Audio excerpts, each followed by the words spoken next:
I am going to bring forth you about John Milton's Paradise Lost. It's a beautiful poem composed by John Milton. After a long gap, means after the natural poet of Shakespeare, I just come with John Milton and his work called Paradise Lost. Let us start with prayer. Gurur Brahma, Gurur Vishnu, Gurur Devo Maheshwaraha, Guru Sakshat Param Brahma, Tasmai Shri Gurave Namaha, Gurave Sarvalokanam, Bishaje Bhavaroginam, Nidhaye Sarvavidyanam, Dakshinamurtaye Namaha. Paradise Lost is an epic poem in blank verse by the 17th century English poet called John Milton. He lived around 1608 to 1674. It is considered by the critics to be Milton's major work, and it helped solidify his reputation as one of the greatest lyrics poets of his time. The poem concerns the biblical story of the fall of man, the temptation of Adam and Eve by the fallen angel Satan, and their expulsion from the Garden of Eden. Milton's purpose, as stated in Book 1, is to justify the ways of God to men. Let us see his composition. In his introduction to the Paradise Lost, John Milton was nearly 60 years old when he published in the year 1667. Leonardo speculates the English Civil War interrupted Milton's earliest attempts to start his epic poem. It would encompass all space and time. Having gone totally blind in 1652, Milton wrote Paradise Lost entirely through dictation with the help of the writers and friends. He also wrote the epic poem while he was often ill, suffering from gout, and despite suffering emotionally after the death of his second wife, Catherine Woodcock, in 1658, and the death of their infant daughter. Milton's story has two narrative arcs, one about Satan and the other following Adam and Eve. It begins after Satan and the other rebel angels have been defeated and banished to hell, or as it is also called in the poem, Tartarus. In the hell, Satan employs his extraordinary skill to organize his followers.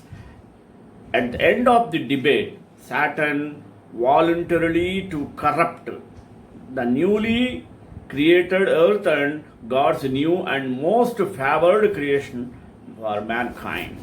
He braves the dangers of the abyss alone in a manner reminiscent of Odysseus. After an arduous traverse of the chaos outside hell, he enters the God's new material world and later the Garden of Eden. At the several points in the poem, an angelic war over heaven is recounted from different perspectives. Saturn's rebellion follows the epic convention of large-scale warfare. The battles between the faithful angels and Saturn forces take place over the days. At the final battle, the Son of God single-handedly defeats the entire legion of the angelic rebels and banishes Catherine Woodcock, his life partner, in his life circle. Even Satan was from the heaven banned. Following this purge, God creates a world culminating in his creation of Adam and Eve. While God gave Adam and Eve total freedom and power to rule over all creation, He gave them an explicit command not to eat the fruit of the tree of knowledge of good and evil on penalty of death. The story of Adam and Eve's temptation and fall is fundamentally different. A new kind of epic, a domestic one. Adam and Eve are presented as a romantic and sexual relationship while still being without sin. They have passions and distinct personalities. Satan, disguised in the form of a serpent, successfully tempts Eve to eat from the tree by preying of her vanity and tricking with the rhetoric way. Adam, learning that Eve has sinned, knowingly commits the same sin out of love. He declares to Eve that since she was made from his flesh, they are bound to one another. If he dies, he must die. In this manner, Milton portrays Adam as a heroic figure, but also as a greater sinner than Eve, as he is aware that what he was doing is wrong. After eating the fruit, Adam and Eve have lustful sex. At first, Adam is convinced that Eve was right in thinking that eating the fruit would be beneficial. However, they soon fall asleep and have terrible nightmares. And after they awake, they experience guilt and shame for the first time. Realizing that they have committed a terrible act against God, they engage in mutual recrimination. Meanwhile, Satan realizes triumphantly to hell and amid the praise of his fellow fallen angels. He tells them about how their scheme worked and mankind has fallen, giving the complete dominion over paradise. As he finishes his speech, however, the fallen angels around him became hideous snakes, and soon enough, Satan himself turns into a snake, deprived of his limbs and unable to talk. Thus, they share the same punishment as they should the same guilt, crime. Eve appeals to Adam for reconciliation of their actions. Her encouragement enables them to approach God and shoot for grace, bowing on sufficient on knee to receive forgiveness from God. In a vision shown to him by the Michael, Adam witnesses everything that will happen to mankind until the great flood. Adam is very upset than what he felt in this way. So, Michael also tells him about mankind's potential redemption from original sin through King Messiah. Adam and Eve are cast out of Eden, and Michael says that Adam may find a paradise within the happier form. Adam and Eve also now have a more distant relationship with God, who is omnipresent but invisible, unlike tangible Father in the Garden of Eden. There are three main characters called Satan, Adam, and Eve, etc. in Paradise Lost. Let us see about Satan. Satan, we can say, a kind of Satan. Satan may be turned into Satan. Satan, formerly called Lucifer. Nowadays, everybody knows about Lucifer. One of the movie has come of Mohanlal. He is the first major character introduced in this poem. He was once the most beautiful of all angels and is a tragic figure who famously declares, "Better to reign in hell than serve in heaven." Following his failed rebellion against God, he is cast out from heaven and condemned to hell. Satan's desire to rebel against his creator stems from unwillingness to be subjugated by God and his Son, claiming that angels are self-begot, self-raised, and thereby denying God's authority over them as their creator. Saturn is deeply arrogant, albeit powerful and charismatic. Saturn's persuasive powers are evident throughout the book. Not only he is cunning and deceptive, but he is also able to rally the fallen angels to continue in the rebellion after the agonizing defeat in angelic war. That's the greatness of Saturn. He argues that God rules as a tyrant and that all the angels are to rule as gods. Though commonly understood to be the antagonizing force in Paradise Lost, Saturn may be best defined as a tragic or hectic hero, or Hellenic hero, or troublesome hero. According to William McCallum, one quality of the classical tragic hero is that he is not perfectly good and that his defeat is caused by a tragic flaw. As Saturn causes both the downfall of man and the eternal domination of his fellow fallen angels, despite his dedication to his comrades. In addition, Saturn's Hellenic qualities, such as his immense courage and perhaps lack of a completely defined morals, compound his tragic nature. Saturn's status as a protagonist in the epic poem is debated. Milton characterizes him as such, but Saturn lacks several key traits that would otherwise make him the definitive protagonist in the work. One deciding factor that inseminates his role as a protagonist in the story is that most often a protagonist is heavily characterized and far better described than the other characters. And the way the character is written is meant to make him seem more interesting or special to the reader.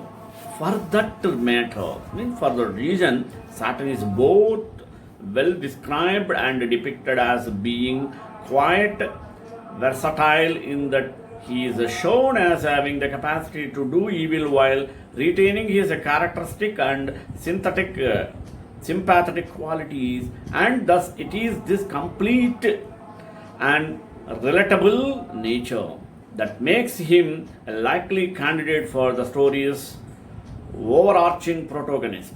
Saturn may very well be considered an antagonist in the poem, whereas the god could be considered as a protagonist instead.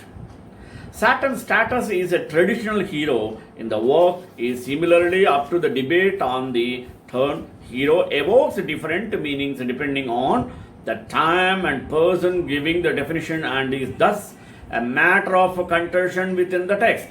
Saturn insists that he and his fellow revolutionaries held their places by right and even leading him to claim that they were self-created and self-sustained, and thus Saturn's position in the rebellion is much like that of his own real-world creator.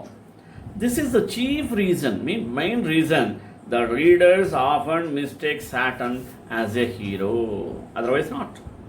Although Saturn's army inevitably loses the war against God, Saturn achieves a position of power and begins his reign in hell with his band of loyal followers composed of fallen angels, which is described to be a third of heaven, like a Trishanku Shwarga. Saturn's characterization as a leader of a failing cause falls into his as well and is best exemplified through his own quote: "To be weak is to be miserable, doing or suffering." These are the quotes of Saturn. It's personal. As though shared solidarity espoused by imploring rhetoric, Saturn riles up his comrades in arms and keeps them focused towards a snared goal. Now let us see about Adam. Saturn is over, the character of Adam. Adam is the first human being created by God. Finding himself alone, Adam complains and requests a mate from God, who grants his request and creates Eve to be Adam's conjugal companion and helpmate.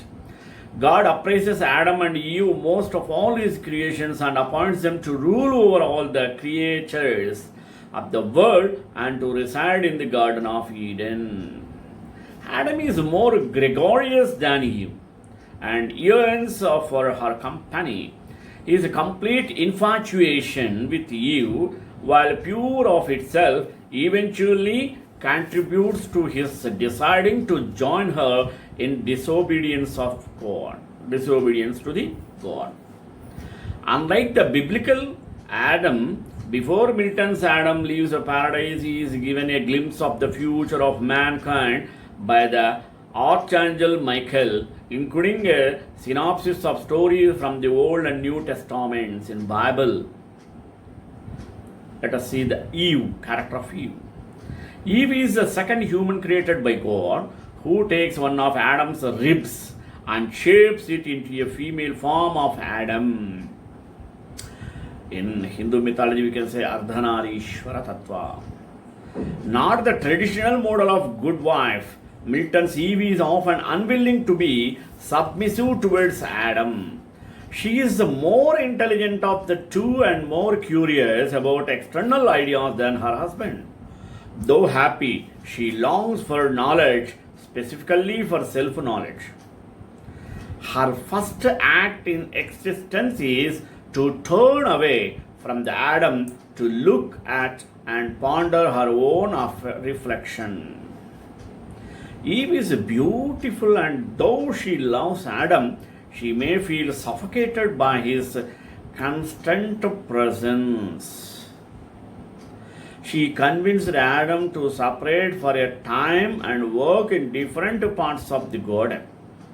In her solitude, lonely time, she is tempted by Satan to sin against God by eating of the tree of knowledge.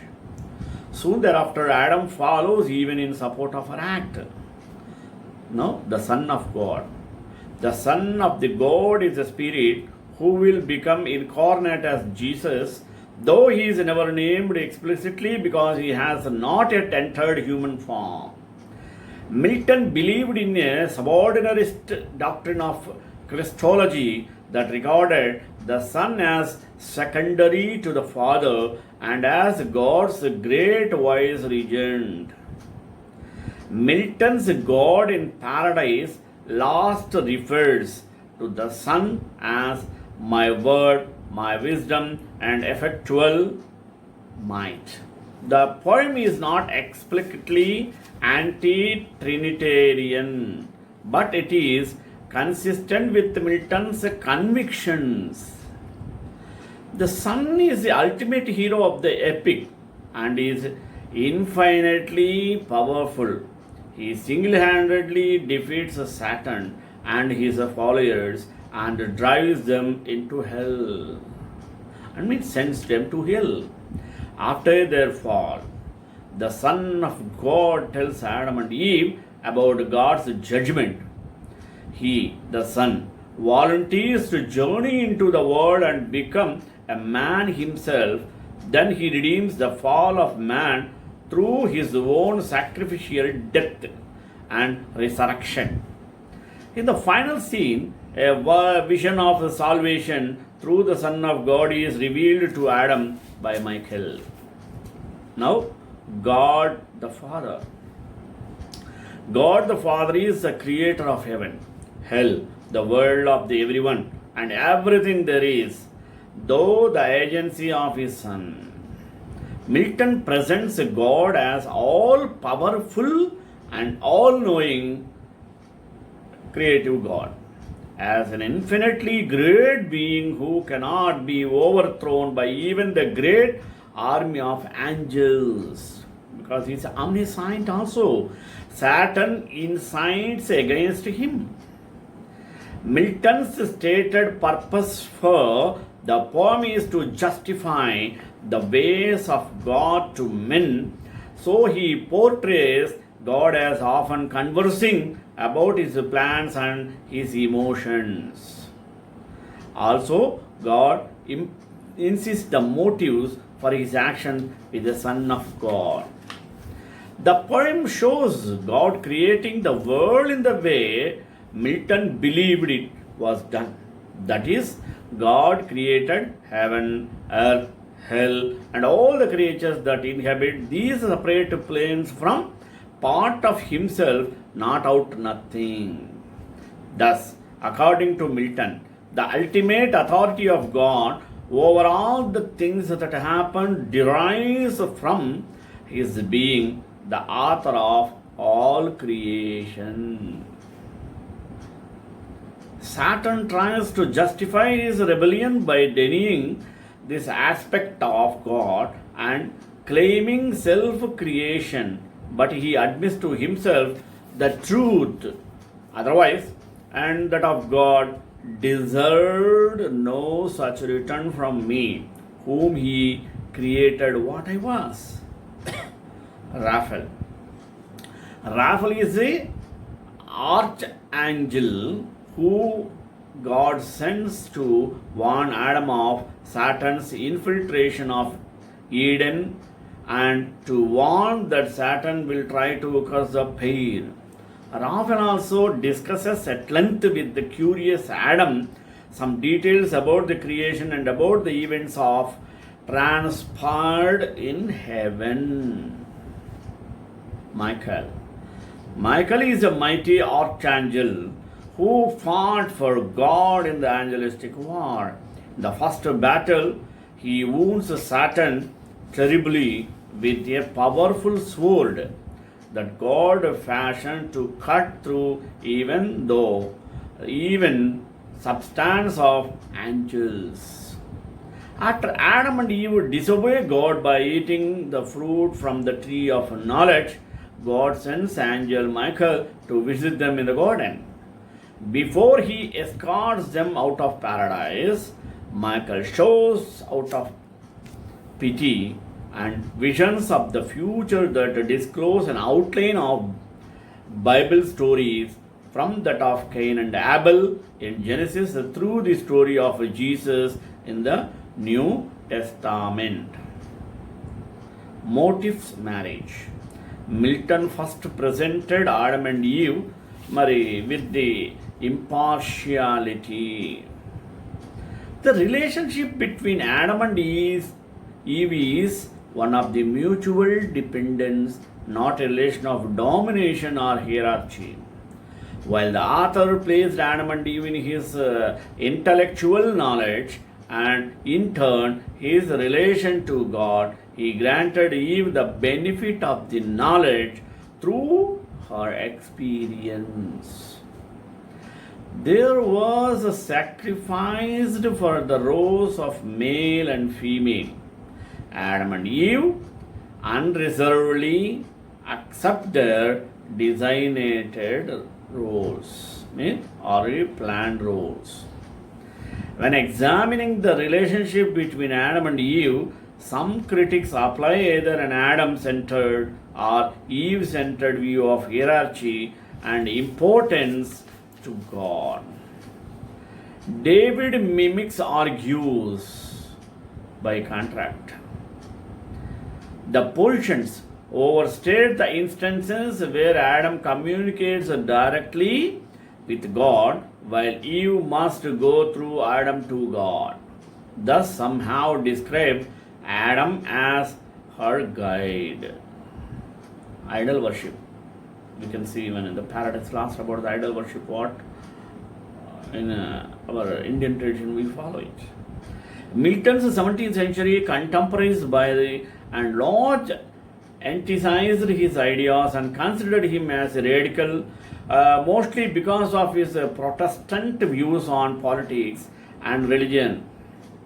One of Milton's most controversial arguments centered on his concept of what is idol worship, which subject is deeply embedded in Paradise Lost.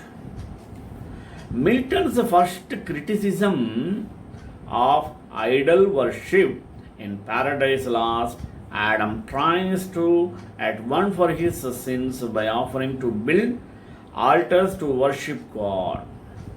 In response, the angel Michael explains that Adam does not need to build physical objects, and her experience towards explosion.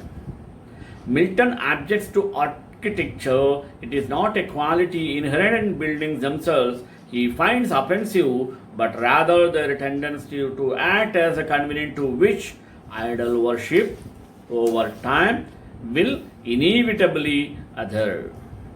Even if the idea is pure nature, Milton thought it would be unavoidably lead to idolatry simply because of the nature of humans. Milton made his views on idol worship more explicit with the creation and his allusion to Solomon's temple. Either in the beginning of Paradise Lost and throughout the poem, there are several references to the rise and eventual fall of Solomon's temple. The majority of these similarities result in the structural likeness, but as Lyle explanations, they play a greater role.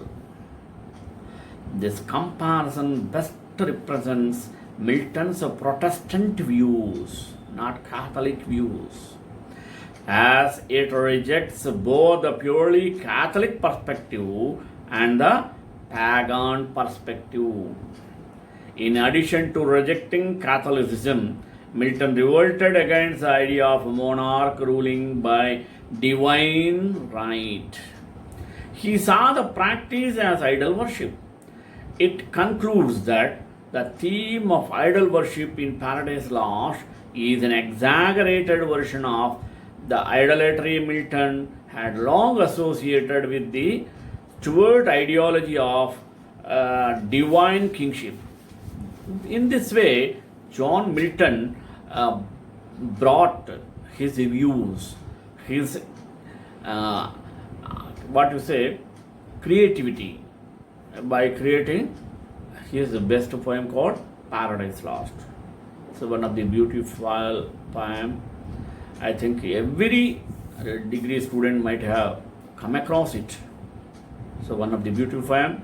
So my dear, you can watch it and at least learn something about the great revered poet John Milton, who sacrificed his life. Even though he was a blind, he made to write through his fellow men or writers and framed a book called Paradise Lost. Otherwise, we might have not gotten this. I hope you will all keenly watch it and encourage me by subscribing your near and dear friends, not for my sake, only for the purpose of future generations. Thank you one and all. श्रेयकांताय Kalyan Nidhe निधेध्राम Shri Venkat निवासाय श्रीनिवासाय Mangalam मंगलाशासनपरैर्मदाचार्य पुरोगमैः सर्वैश्च पूर्वैराचार्यै सत्कृतायास्तु Mangalam.